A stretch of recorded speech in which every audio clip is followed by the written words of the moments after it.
ನಾನು ನಾಲಡಿ ಗ್ರಾಮದ ಪರದಂಡ ಡಾಲಿ ಅವರ ತೋಟದಲ್ಲಿದ್ದೀನಿ. ಇಲ್ಲಿ ಒಂದು ಆನೆ ಸತ್ತು ಬಿದ್ದಿದೆ. ಬೆಳಿಗ್ಗೆ ಅವರ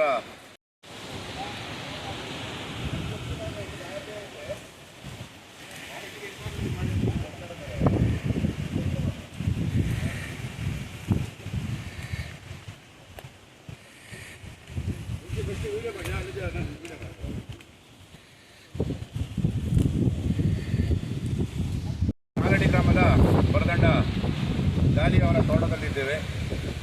ಒಂದು ಆನೆ ಸತ್ತೋಗಿದೆ. ಇಲ್ಲಿ ನಿನ್ನೆ ಮೊನ್ನೆಯಾಗಿ ಸತ್ತಿರಬಹುದು ಎನ್ನುವ ಒಂದು ಸಂಖ್ಯೆ ಇದೆ. ದೊಡ್ಡ ಆನೆ. ನಾಲಡಿಯಲ್ಲಿ ಸುಮಾರು ವರ್ಷಗಳಿಂದ ಅನೇಕ ಆನೆಗಳು ಇಲ್ಲಿ ಕಾಟವನ್ನು ಕೊಡ್ತಾ ಇದ್ದೇವೆ. ಅರಣ್ಯ ಇಲಾಖೆಯು ಕೂಡ ಈಗ ನಾವು ಮಾಹಿತಿಯನ್ನು ಕಳಿಸಿದ್ದೇವೆ. ಅರಣ್ಯ ಇಲಾಖೆಯವರು ಬಂದು ಏನು ಕಾನೂನು ಕ್ರಮ ತೆಗೆದುಕೊಳ್ತಾರೆ ಇದನ್ನು ನಾವು ಈಗ ಇಲ್ಲಿ ನೋಡ್ತಾ ಇದ್ದೇವೆ. ಹೆಚ್ಚಿನ ಮಾಹಿತಿಗಾಗಿ ಫಾರೆಸ್ಟ್ ಅವರು ಬಂದ ಮೇಲೆ ನಮಗೆಲ್ಲ ವಿಷಯ ಗೊತ್ತಾಗ್ತದೆ.